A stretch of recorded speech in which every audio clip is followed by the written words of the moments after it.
ఈ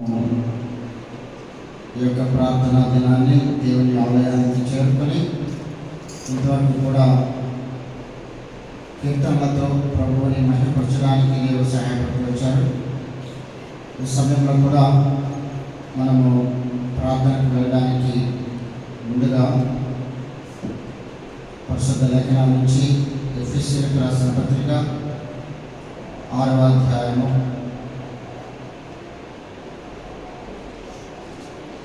18వ వచనాన్ని మనం అందరం కలిసి చదువుకుందాం.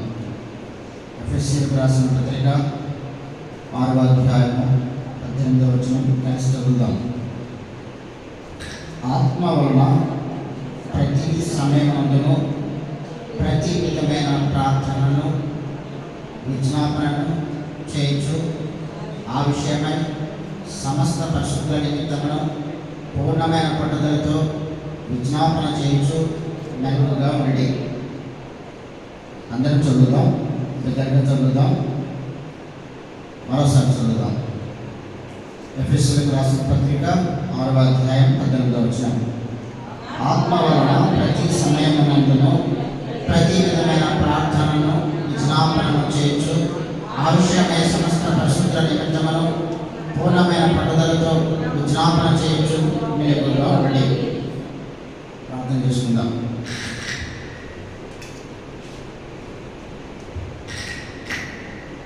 స్తుతులకు పాత్రుడైన మా పరలోక తండ్రి, వందనాలు ప్రభువా. ఈ రీతిగా ప్రభువా ఎంతో గొప్ప రక్షణ నిరీక్షణ మీరు మాకు దయచేసి ప్రభువా, ఈ ప్రపంచంలో ఎంతోమంది లేని గొప్ప ధన్యతను మీ బిడ్డలమైన మాకు మీరు దయచేశారు. మా యొక్క రక్షణ నిమిత్తమై కల్వారి సేవలో మీరు చూపిన సేవ యాగము త్యాగం ద్వారా తండ్రి మమ్మల్ని అందరినీ కూడా మీ సంపర్కంగా మార్చుకున్నారు. అంత మాత్రమే కాదు ప్రభా, మీరు మమ్మల్ని రక్షించిన నాటి నుండి ఈ క్షణం వరకు కూడా మీ కృప వెంబడి కృప మా పైన కుమరించి నడిపిస్తూ వచ్చినందుకే వందనాలు తండ్రి. ఈ యొక్క రాత్రికాల సమయంలో జరుగుగల మీ మందిరంలో తండ్రి మేము వచ్చి ప్రభా ఈ రీతిగా కీర్తనల ద్వారా మిమ్మల్ని మహిమపరచడానికి, అదే రీతిగా వాక్య పరిచర్యలో కూడా తండ్రి ప్రభా మీ వాక్యాన్ని వినడానికి మీరు మాకు సహాయపడుతూ వస్తున్నందుకు వందనాలు తండ్రి. ప్రభా ఇప్పుడేనో ఎన్నికలేని వాడినైనా నన్ను కూడా మీ యొక్క ఘనమైన పరిచర్యలో పాలి భాగస్తులుగా ఉంచారు. దాన్ని బట్టి వందనాలు తండ్రి. మీ యొక్క వాక్యం ద్వారా ప్రభా నాతో మాతో అందరితో మాట్లాడమని వేడుకుంటున్నాను. మండలం అంతా మీ ఆధ్వర్యంలో ఉంచుకోండి ప్రభా. కరెంటును, మైక్ సెట్ను, వాతావరణాన్ని కూడా మాకు అనుకూలంగా ఉంచండి. మీ సన్నిధికి ఇంకా ఎవరైనా వస్తున్నట్లయితే మార్గంలో ఉన్నట్లయితే క్షమంగా మమ్మల్ని చేర్చమని ప్రార్థిస్తున్నాము. చిన్న మంద భయపడకమని చెప్పారు. ఎక్కడైతే నామంలో ఇద్దరు లేక ముగ్గురు కూడి ఏకీభవించి ప్రార్థిస్తారు వారి మధ్య నేను ఉంటానని చెప్పారు. అంత మాత్రమే కాదు, నా మందిరం నుండి మీరు చేసే ప్రతి ప్రార్థనను కూడా నేను ఆకాశం నుండి విని మీకు సమాధానం దయచేస్తానని చెప్పినటువంటి జవాబు దయచేస్తానని చెప్పిన దేవుడు తండ్రి, దీన మనస్సుతో మీ సన్నిధికి వచ్చి ప్రార్థిస్తూ ఉండగా తండ్రి మీరు మా మధ్య ఉండి మీరే ప్రభావ మాకు సహకరించి నడిపించి ప్రభావ మా ప్రార్థనలన్నీ కూడా తండ్రి మీరు ప్రభావ మీ యొక్క నామంలో తండ్రి మాకు అనుకూలంగా చేయమని, అదే రీతిగా తండ్రి ప్రభా చీకటి శక్తులను, అంధకార శక్తులను లయపరచమని ఈ ప్రార్థన మా ప్రభువును పేరక్షకుడైన యేసుక్రీస్తు వారి ఘనమైన నామంలో మిగిలిన వినయంతో ప్రార్థించి వేడుకొంచున్నాము తండ్రి. ఆమేన్.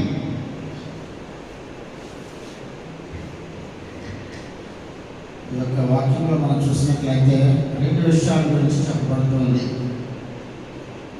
ముఖ్యంగా చూసినట్లయితే ప్రార్థన, అదేవిధంగా విజ్ఞాపన. పూర్ణమైన పట్టుదలతో ప్రార్థన చేయొచ్చు, మెలకుగా ఉండండి అనే విషయాన్ని ఒక మాట చెప్పారు. అదేవిధంగా చూసినట్లయితే విజ్ఞాపన, పట్టుదలతో విజ్ఞాపన చేయండి, ప్రార్థన చేయండి, మెలకుగా ఉండండి. అదేవిధంగా చూసినట్లయితే ప్రతి సమయంలో కూడా ప్రతి విధమైన ప్రార్థన విజ్ఞాపన చేయండి అని చెప్తారు. అదే రీతిగా మనం చూసినట్లయితే యెషయా దీర్ఘదర్శి కూడా చెప్తూ ఉన్నారు, యెహోవా విజ్ఞాపన కర్తలారా, యెహోవాకు విజ్ఞాపన కర్తలారా, నిరంతరము విజ్ఞాపన చేయుట విశ్రమింపండి. అంటే మీరు మర్చిపోవద్దు, మీరు ఎప్పుడు కూడా విజ్ఞాపన చేయండి, ప్రార్థన చేయండి, యాచనలు చేయండి అని చెప్పి ప్రభు చెప్తున్నారు. అదే అదే రీతిగా మనం చూసినట్లయితే ఇక్కడ యెషయా గ్రంథంలో మరో మాట కూడా చూద్దాం. యెషయా గ్రంథము 55వ అధ్యాయము 6వ వచనం తీసిన వారు చదవండి.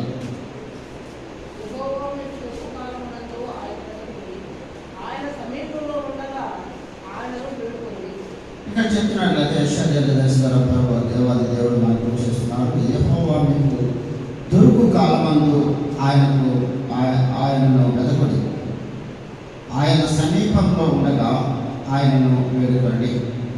కాబట్టి ఇది మంచి తరుణం. రాబోయే కాలంలో ఏ విధంగా మరి మనము ఉండగలమో, దేవుని ఆరాధించుకోగలమో, లేక దేవుని సన్నిధిలో ఉండగలమో లేదో మనకు తెలియదు. అయితే ఆయన విన్నాడు, ఆయన మీ సమీపంలో ఉండగా ఆయనను వేడుకోండి. ఇది మంచి తరుణం. ఈ యొక్క తరుణము మరోసారి మనకు రాకపోవచ్చు. ఒకవేళ మనము ఈ లోకం నుండి వెళ్ళిపోవచ్చు. అయితే ఈ లోకంలో ఉన్నాము, లేక ప్రభువు మనకి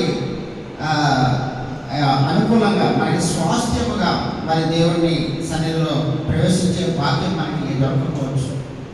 ఎందుకంటే అనేక దేశాలలో చూసినట్లయితే దేవుని బిడ్డలు ఎంతో భయంకరమైన పరిస్థితుల్లో ఉన్నారు.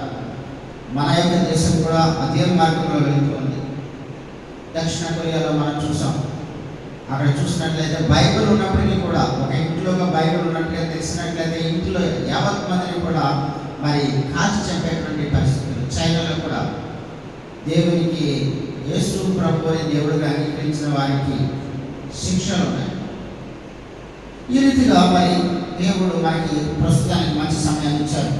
కాబట్టి యెహోవా దొరుకు కాలమున ఆయనను వెతకండి, ఆయన సమీపంలో ఉండగా ఆయనను వేడుకొనండి. ఈ యొక్క గొప్ప ధన్యత మరి అనేక మందికి లేదు. కాబట్టి మనము ఈ యొక్క మంచి సమయంలో ఉండగలిగి ఉన్నాము, మనం ధన్యులం. అదే రీతిగా దేవుడు మనల్ని రక్షించుకునేటువంటి గొప్ప ఉద్దేశం ఏంటంటే, మీరు విజ్ఞాపనకర్తలాగా ఉండండి, విజ్ఞాపన చేసేవారిగా ఉండండి, ప్రార్థన చేసేవారిగా ఉండండి. మనం ప్రార్థన చేయడం చాలా కష్టంగా ఉన్నటువంటి కాలంలో ఉన్నాం. మరి నాగరికత పెరిగిపోయింది, దేవుని పట్ల విశ్వాసత తగ్గిపోతూ వస్తుంది. కాబట్టి ప్రార్థన అన్నదానికే ప్రాధాన్యత లేకున్న సమయంలో విజ్ఞాపన చేయడం అంటే ఇతరుల కొరకు వేడుకోవడం, అంటే నశించిపోతున్న విజ్ఞాపన అంటే నశించిపోతున్న లోకంలో ఉన్న వారి నిమిత్తము అనేకుల కొరకు విజ్ఞాపన చేయడం. చెరసాలలో ఉన్న వారి గురించి అనేక మంది చూసినట్లయితే ఖైదీలుగా పట్టబడ్డారు. దేవుని సువార్త చేస్తున్నటువంటి ఒక నేరం మీద అనేక కమ్యూనిస్ట్ దేశాలలో మరి వారిని బంధించి మరి చెరసాలలో వేసి ఎన్నో ఇబ్బందులు పెడుతున్నటువంటి దేశాలు ఉన్నాయి క్రైస్తవులకు, క్రైస్తవ సేవకులు. కనుక అటువంటి వారి వరకు మనం విజ్ఞాపన చేయాలి దేవుని దగ్గర. కాబట్టి మరి అక్కడ యెహోవాకు విజ్ఞాపనకర్తలారా నిరంతరం విజ్ఞాపన చేయండి, విశ్రమింపకుడి, ఆయనను విశ్రమింపనీయకుడి అని కూడా చెప్పబడుతుంది వాక్యం. కాబట్టి మనం ఎప్పుడు కూడా దేవుని దగ్గర వేడుకునేవారిగా, దేవుని దగ్గర విజ్ఞాపన చేసేవారిగా, ఇతరుల కొరకు అనేక మంది కొరకు మనము విజ్ఞాపన చేసేవారిగా ఉండాలి. ముఖ్యంగా మనం చూసినట్లయితే ఈనాటి పరిస్థితుల్లో మనం దేని గురించి ప్రార్థించాలని ప్రభు వాక్యము ఎన్నో సంవత్సరాల క్రితమే ఇక్కడ రాయబడినటువంటి మాట. 1 తిమోతి 1వ అధ్యాయంలో మనం అడిగడి కూడా ఈ యొక్క మాటను మనము ఉచ్చరిస్తూ ఉంటాం, పలుకుతూ ఉంటాం. అదేవిధంగా దేవుని వాక్యం గుర్తు చేస్తూ ఉంది. ఇక్కడ తిమోతి రాస్తూ ఉన్నారు, తిమోతికి రాస్తూ ఉన్నారు అపోస్తలుడైన పౌలు గారు. 1 తిమోతి 2వ అధ్యాయంలో మనం చూసినట్లయితే 1-2 వచనాలు చదవండి. మనము సంపూర్ణ భక్తి, సంపూర్ణమైనటువంటి భక్తి, మాన్యత కలిగి మనము నెమ్మదిగాను సుఖముగాను బ్రతుకు నిమిత్తము అన్నిటికంటే ముఖ్యంగా మనుషులందరి కొరకును, రాజుల కొరకును, అధికారులందరి కొరకును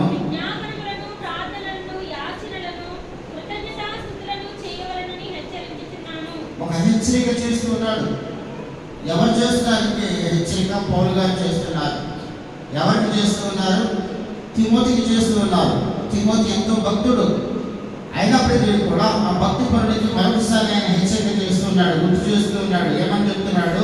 మనము సంపూర్ణ భక్తి కాదు, సంపూర్ణమైనటువంటి భక్తి, మాన్యత కలిగి నెమ్మదిగాను సుఖముగాను బ్రతుకు నిమిత్తము, అన్నిటికంటే ముఖ్యముగా మనుషులందరి కొరకును, రాజుల కొరకును, అధికారుల కొరకును విజ్ఞాపనలను, ప్రార్థనలను, యాచనలను, కృతజ్ఞతాస్తుతులను చేయవలని హెచ్చరించుచున్నారు. 3వ వచనం చదవండి. ఇది మంచిది ఇది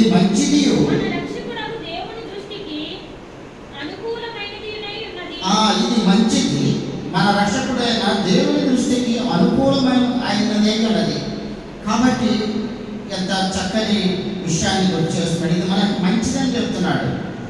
మనకి మంచిది కాదు, అంత మాత్రమే, ఇది మంచిది మాత్రమే కాదు, మన రక్షకుడకు దేవుని దృష్టికి అనుకూలమైనదే ఉన్నది. అది దేవునికి యోగ్యమైన ఉన్నది, అనుకూలమైన ఉన్నది. ఏంటది అనుకూలమైన ఉన్నది? మనము సంపూర్ణ భక్తి కలిగి ఉండాలి, నెమ్మదిగా సుఖముగా బ్రతకాలి. అన్నిటికంటే ముఖ్యంగా మనుషులందరి కొరకును, రాజుల కొరకును, అధికారుల కొరకును విజ్ఞాపనలు, ప్రార్థనలు, యాచనలు, కృతజ్ఞతాస్తుతులు చేయాలని హెచ్చరిస్తూ ఉన్నారు. ఆయన చెప్పడం లేదు, ఆయన వార్నింగ్ ఇస్తూ ఉన్నాడు, హెచ్చరిక చేస్తూ ఉన్నాడు.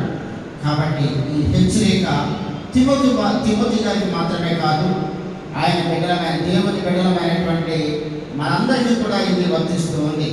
కాబట్టి మనము విజ్ఞాపన చేయాలి. మన ప్రక్క వారిని నశించిపోతూ ఉన్నారా, లేక మన బంధువులలో మరి మనకి కావాల్సిన వారు ఎవరైనా నశించిపోతూ ఉన్నారా, రక్షణ లేకుండా వెళ్ళిపోతున్నారా అనే విషయంలో దేవుని దగ్గర విజ్ఞాపన నిరంతరం కూడా చేయాలి.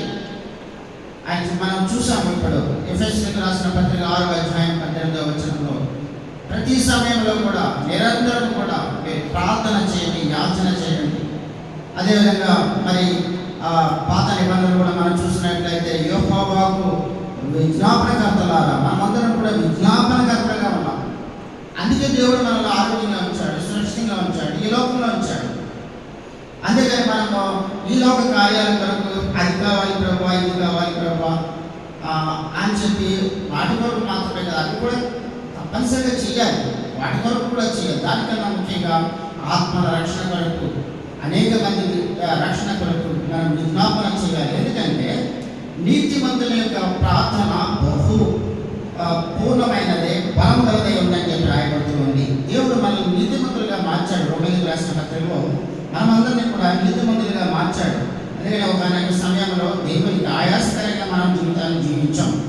అయితే ప్రభు కృప ద్వారా దేవుడు మనందరినీ కూడా నీతిమంతుల యొక్క పట్టికలోకి చేర్చాడు అని చెప్పి రోమీయులకు రాసిన పత్రికలో వాక్యం గుర్తు చేస్తుంది. చదవండి, యాకోబు 5వ అధ్యాయం 16వ వచనం తీసిన చదవండి.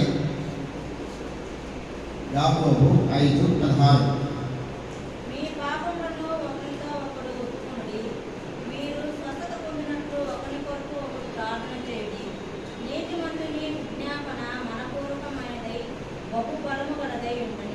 ఇక్కడ మనం ఈ మాటలు చూసుకుంటే సరిపోతుంది. మధ్య భాగంలో నీతిమంతుని విజ్ఞాపన, నీతిమంతుని యొక్క విజ్ఞాపన మనఃపూర్వకమైనదై బలము గలదై ఉండదు. కాబట్టి మనము ప్రార్థన చేయడం ద్వారా దేవుడు మహిమపడుతూ ఉన్నాడు, దేవుడు సంతోషిస్తూ ఉన్నాడు. అది మనకి మంచిది అని చెప్పి కూడా చెప్పబడుతూ ఉంది. కాబట్టి విజ్ఞాపన చేయడం అన్నది మన యొక్క కర్తవ్యము. ఎందుకంటే దేశము పాడైపోతూ ఉంది. హెచ్కేల్ చెప్తూ ఉన్నారు. హెచ్కేల్లో మనం చూసినట్లయితే హెచ్కేల్ 22వ అధ్యాయము, హెచ్కేల్ 22వ అధ్యాయము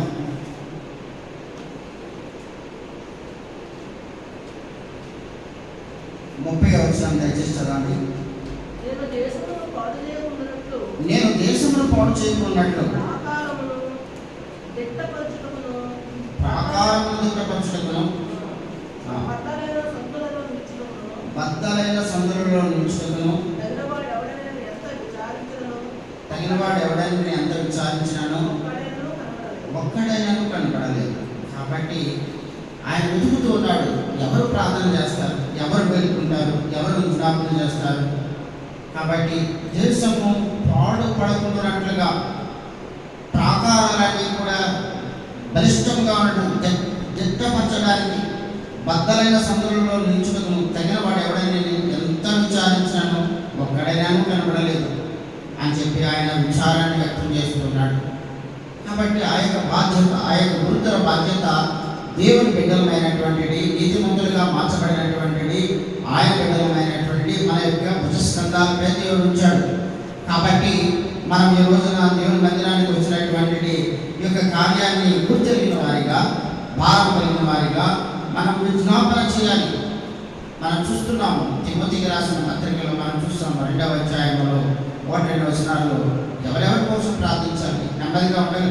ఒకవేళ మన యొక్క దేశాన్ని పరిపాలిస్తున్నటువంటి రాజులు లేక అధికారులు లేక ఆ యొక్క మినిస్టర్స్ ఒకవేళ మరి మనకి వ్యతిరేకమైనటువంటి చట్టాలు చేసినట్లయితే, ఆదివారం సెలవు లేదు అని చెప్పినట్లయితే మనం ఆరాధన మామూలుగా ఆదివారం సెలవునప్పటికీ కూడా దేవుని మందిరానికి రాలేనటువంటి వారు అనేక మంది ఉన్నారు. ఒకవేళ ఆదివారం లేదు, సెలవు శుక్రవారం సెలవు అనుకుంటాం. ఇంకెంతమంది మనం కూడా రాలేదు, ఉద్యోగస్తులు రాలేదు, వ్యాపారస్తులు ఒకవేళ వస్తే రావచ్చు. కాబట్టి అధికారులు, అదేవిధంగా రాజ్యాలను పరిపాలిస్తున్నటువంటి రాజులు, ప్రభువులు, వీళ్ళందరూ కూడా వారి కొరకు మనం ప్రార్థన చేయాలి. ఎందుకంటే దేవుని యొక్క కార్యాలకు ఆటంకాలు కల్పించకుండా ఉండడానికి, సుస్థిరమైనటువంటి పరిపాలన జరగడానికి మనము బాధ్యత వహించాలి. మనము దేవుని విజ్ఞాపన చేయాలి. అదే దేవుడు దాని నుంచి ఎదురు చూస్తున్నాడు. అదేవిధంగా కాలాలు ఎలా ఉన్నాయంటే నామోహ దినాలలో ఉన్నటువంటి కాలాలు వస్తున్నాయి. మనుషులు దేవుని యొక్క భక్తి నుండి దూరమైపోతూ ఉన్నారు. నామ మాత్రపు భక్తి అనేక మందిలో కనబడుతూ ఉంది. కాబట్టి ఆయన చెప్తున్నాడు, నేను వచ్చే సమయంలో విశ్వాసం కనుకుంటున్నా. కాబట్టి ఆయన విశ్వాసం ఎంతమందిలో ఉంటుంది. మధ్యవర్తి లేకపోవడం చూసి ఆశ్చర్యపడుతున్నారని చెప్తున్నాడు. మధ్యవర్తి అంటే మనమే మధ్యవర్తులుగా ఉన్నాం. అనేక మంది కొరకు దేవుని దగ్గర విజ్ఞాపన చేసేటువంటి బాధ్యత దేవుడు మన మీద ఉంచినాడు. యెషయా గ్రంథం 59వ అధ్యాయంలో మనం చూసినట్లయితే, యెషయా గ్రంథము 59వ అధ్యాయము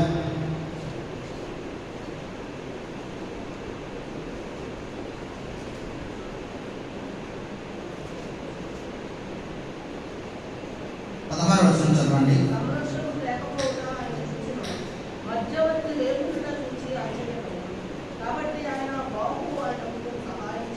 కాబట్టి మధ్యవర్తి లేకుండా చూసి ఆశ్చర్యపడినాం. కాబట్టి మధ్యవర్తిగా మనం ఇక్కడ ఉన్నాం, ఈ లోకంలో ఉన్నామంటే దేవునికి మనము పని చేయడానికి ఈ లోకంలో మన మధ్యవర్తులుగా ఉన్నాం. ఇక్కడ ప్రజల కొరకు విజ్ఞాపన చేసేటువంటి ఆ యొక్క కర్తలుగా మనము ఈ లోకంలో జీవితాన్ని జీవిస్తూ ఉన్నాం. కాబట్టి ఈ యొక్క విజ్ఞాపన అన్నది 3 రకాలుగా వాక్యం గుర్తు చేస్తూ ఉంది. విజ్ఞాపనలో మనము దేవుని కార్యాలలో అనేక మంది విషయాలలో మనము వారి రక్షణ కొరకు జోక్యం చేసుకోవాలి. మనం నెమ్మదిగా, మనము సైలెంట్గా ఉన్నట్లయితే వారికి ఏ విధంగా రక్షణ. రోమీయులకు రాసిన పత్రికలో మనం చూసినట్లయితే, రోమీయులకు రాసిన పత్రిక 8వ అధ్యాయము 26-27 వచనాలు చదవండి. రోమీయులకు రాసిన పత్రిక 8వ అధ్యాయము.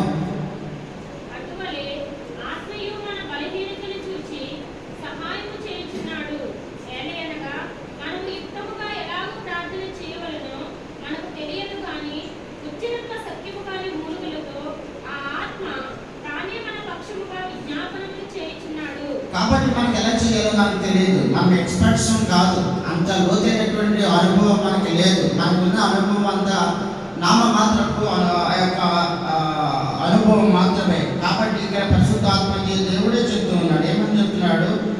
మన బలహీనతలను చూసి సహాయం చేయించున్నాడు. ఆత్మయు మన బలహీనతలను చూసి సహాయం చేయించున్నాడు. ఎలా అనగా మనం యుక్తముగా ఎలాగో ప్రార్థన చేయవలనో మనకు తెలియదు, కానీ ఉచ్చరింపశక్యము కానీ మూలుగులతో ఆ ఆత్మ తానే మన పక్షముగా విజ్ఞాపన చేయించున్నాడు. చదవండి 27.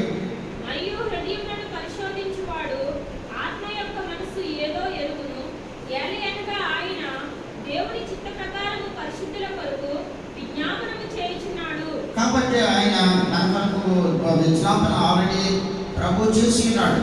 అదే రీతిగా మనం కూడా ఆ విధంగా విజ్ఞాపనలో ముందుకు వెళ్ళాలని ప్రభువు చూస్తూ ఉన్నాడు, ఆశపడుతూ ఉన్నాడు.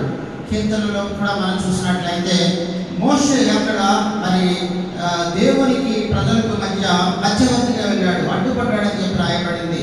ఆ విధంగా మనము దేవుని యొక్క కార్యాల పట్ల, మరి నశించిపోతున్నటువంటి ఆత్మల పట్ల మనము వారి పట్ల అడ్డుగా ఉండాలి. అంటే మనము వారి తరఫున మనం దేవుని దగ్గర పోజాడాలని ప్రభువు గుర్తు చేస్తున్నాడు. కీర్తన 106వ అధ్యాయంలో చూసినట్లయితే 106వ అధ్యాయము 23వ వచనం చదవండి. అప్పుడు ఆయన, నేను వారిని నశింపజేస్తున్నాను, అయితే ఆయన వారిని నశింపజేసినట్లు ఆయన కోపం చల్లార్చుటనే ఆయన ఏర్పరచుకున్న మోషే ఆయన సన్నిధిని నిలిచి అడ్డుపడెను. చూసారా, ఇక్కడ అడ్డుపడ్డాడు, నాశనం చేస్తానంటున్నాడు దేవుడు. మనుషులు వారి యొక్క స్వార్థ ప్రియులై మరి వారి ఇష్టానుసారమైనటువంటి జీవితాన్ని జీవిస్తూ ఉండగా మరి వారికి అడ్డు పెట్టవలసిన వారు, వారి కొరకు వేడుకోవలసిన వారు, వారి రక్షణ కొరకు జ్ఞాపన చేయవలసిన వారు ఇక్కడ మనమే ఉన్నాం. ఇక్కడ చూసినట్లయితే, ఉదాహరణగా చూసినట్లయితే ఇక్కడ కీర్తన 106వ అధ్యాయం 23వ వచనంలో ఆయన అంటే దేవుడు నేను వారిని నశింపచేస్తానని చెప్పినప్పుడు ఆయన వారిని నశింపచేయకున్నట్లుగా ఆయన కోపము చల్లార్చుటకై ఆయన ఏర్పరచుకున్న మోషే ఆయన సన్నిధిని నిలిచి అడ్డుపడ్డాడు రాయబడింది. కాబట్టి దేవుడు మనల్ని కూడా ఇక్కడ మోషేని ఏర్పరచుకున్న రీతిగా ఆయన మనల్ని కూడా ఏర్పరచుకున్నాడు. మనల్ని యాజకులుగా, అదేవిధంగా రాజులుగా ఆయన మనల్ని అభిషేకం చేస్తున్నాడు. కాబట్టి ఇది మనకి ఇచ్చినటువంటి రక్షణ సాధారణమైనది కాదు. మనం యాజకులుగా ఉన్నాము, యాజకత్వాన్ని చేస్తూ ఉన్నాము. మనం యాజకులము. మనకు ఉన్నటువంటి గొప్ప విశిష్టతను మనం తెలుసుకోకుండా ఉన్నట్లయితే, ముందుగా మనకు ఉన్నటువంటి విశిష్టత, మనలో ఉన్నటువంటి మనకి ఇవ్వబడినటువంటి గొప్ప ఆధిక్యతను మనం తెలుసుకోవాలి. ఆ తర్వాత దాన్ని మనం ఉపయోగించుకోవాలి. అదేవిధంగా ఇక్కడ మోషే మరి ఇశ్రాయేలు ప్రజలు ఒకవేళ దేవుని కోపానికి గురి అయి నశించకుండా ఉండునట్లుగా ఆయన ఏర్పరచుకున్నటువంటి మోషే ఆయన సన్నిధిని నిలిచి అడ్డుపడేను అని చెప్పి. అడ్డుపడడం అంటే విజ్ఞాపన చేయడం, బతిమాలుకోవడం, యాచన చేయడం, అదేవిధంగా మొరపెట్టుకోవడం, ఇవన్నీ కూడా దాంట్లో భాగంగా వస్తాయి. అదే రీతిగా మనం చూసినట్లయితే ఇక్కడ అబ్రహాం కూడా మరి ఒక దేవుని దగ్గర ఆయన మరి వేడుకున్నట్లుగా మనం చూడొచ్చు. చూద్దాం. మొదటి సమూయేలు గ్రంథంలో చూసినట్లయితే, మొదటి సమూయేలు గ్రంథము 17వ అధ్యాయము, మొదటి సమూయేలు గ్రంథం 17వ అధ్యాయము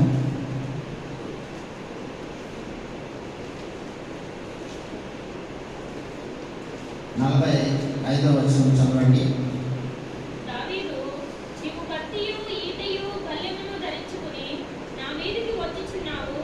అయితే నీవు తిరస్కరించిన ఇశ్రాయేలీయుల సైన్యములకు అధిపతియగు యెహోవా పేరట నేను నీ మీదికి వచ్చుచున్నాను. నేను అబ్రహాం గురించి చెప్పాను, కానీ ఇక్కడ మనం చూసిన అబ్రహాం గురించి చూద్దాం. చూసినట్లయితే ఆదికాండము 18వ అధ్యాయము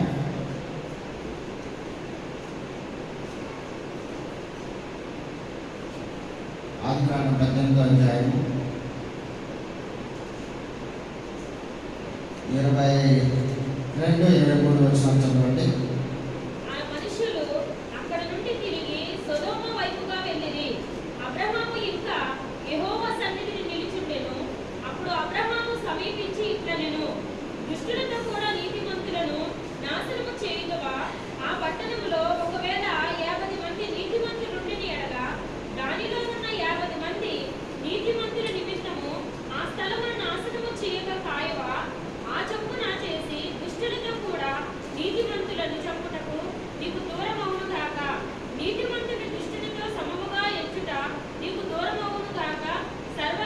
సర్వలోకమునకు తీర్పు తీర్చువాడు న్యాయము చేయడా అని చెప్పినప్పుడు యెహోవా, సొదొమ పట్టణంలో 50 మంది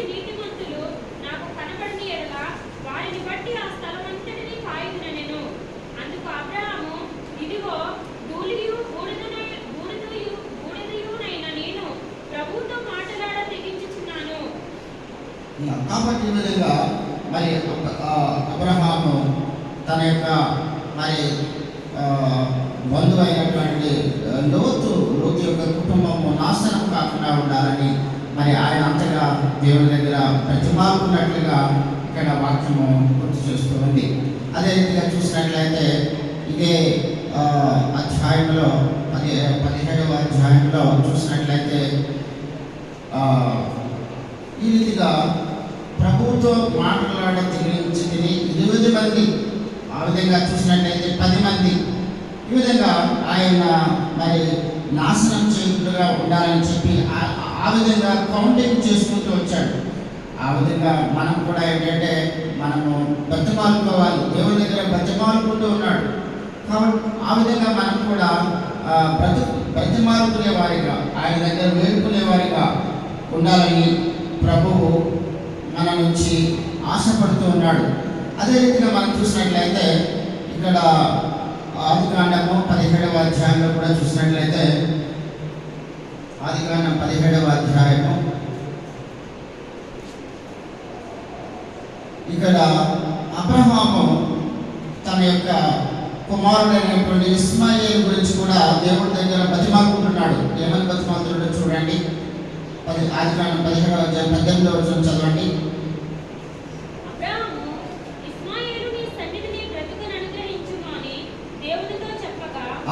ఏమని అంటున్నాడు?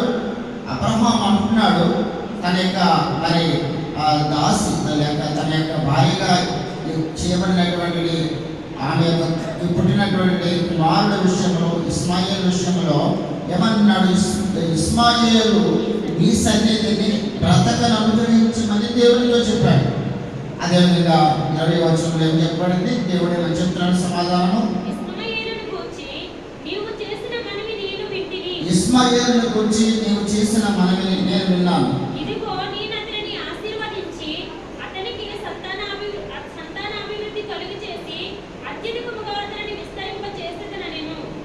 కాబట్టి చూసారా, గొప్ప జనముగా అతడు 12 మంది రాజులకు కొనను, అతనిని గొప్ప జనముగా చేసేదను. కాబట్టి ఈ రీతిగా దేవుడు దగ్గర ఇస్మాయిల్ గురించి అబ్రహాము ప్రార్థన చేశాడు, యాచన చేశాడు, బ్రతిమాలుకున్నాడు. ఆ యొక్క ప్రార్థన దేవుడు విన్నాడు. కాబట్టి ఇస్మాయిల్ను ఆ తర్వాత అతని ద్వారా మరి వచ్చినటువంటి జనరేషన్ యొక్క మరి కుటుంబాలను దేవుడు మరి 12 మంది రాజులుగా ఆయన గొప్ప జనంగా చేసినట్లుగా చరిత్ర చెప్తుంది. దాన్ని మనం ఇప్పుడు కూడా చూస్తూ ఉన్నాం. కాబట్టి ఇవన్నీ కూడా మనం చూస్తున్నట్లే ఇవన్నీ కూడా మనకి దృష్టాంతరంగా చెప్పబడుతూ ఉన్నాయి. మనము ఏ విధంగా ప్రార్థన చేయాలి, మనం ప్రార్థన చేయడం ద్వారా ఏ విధంగా వారు ఆశీర్వదించబడతారు, ఏ విధంగా వారు రక్షణ పడతారు అనే విషయాన్ని దృష్టాంతరంగా పరిశుద్ధ లేఖనాల ద్వారా మనకి తెలియజేస్తూ ఉన్నారు. అదేవిధంగా మన దేశానికి కూడా క్రైస్తవత్వం వచ్చింది అంటే అంతకు ముందు రాజులు పరిపాలించారు, ముస్లింలు పరిపాలించారు. అయితే మన దేశానికి క్రైస్తవత్వం వచ్చిందంటే మన వంటి ఒక వ్యక్తి మన దేశానికి సువార్తను తీసుకుని వచ్చాడు. మనందరికీ చాలా మంది తెలుసు విలియం కేరీ గారు. ఆయన మన దేశం కొరకు వచ్చి ఎంతగానో ప్రార్థించాడు, ఎంతగానో కన్నీరు కార్చాడు.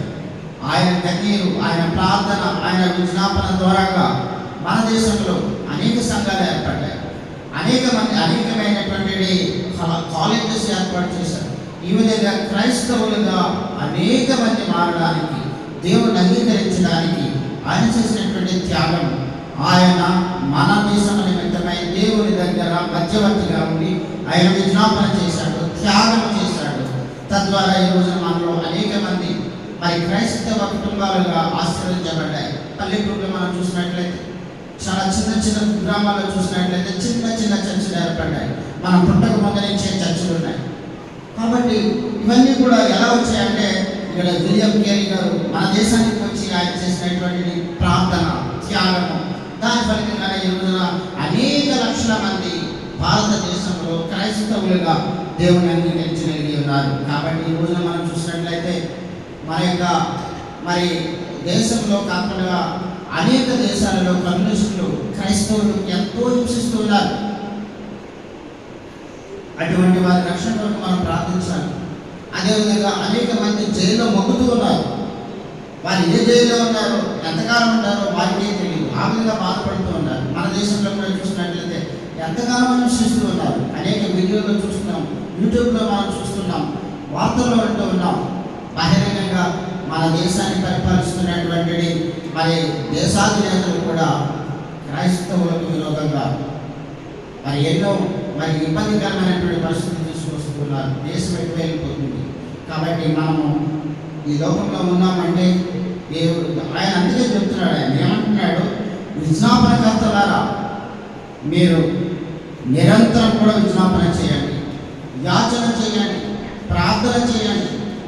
అది ఆ తరువాత మనము ఈ లోకంలో మనకి అవసరమైనటువంటి అనేకమైనటువంటి ఆరోగ్యాలు కావచ్చు, అదేవిధంగా అవసరాలు కావచ్చు, అదేవిధంగా బిడ్డల భవిష్యత్తులు కావచ్చు, అవి సెకండరీ.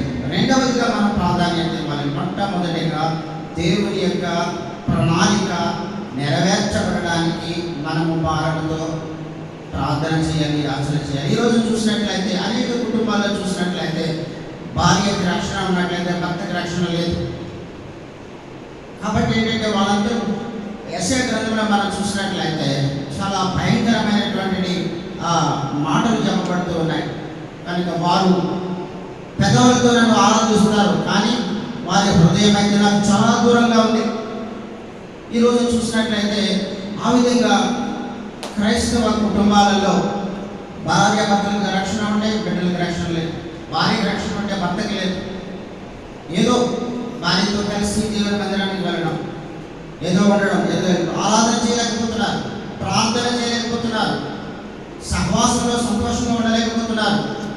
వీటికి కారణం ఏంటంటే మనలో దేవుని యొక్క ఆత్మ బలము బలహీనంగా ఉండడమే. కాబట్టి దాని కొరకు ప్రార్థించాలి.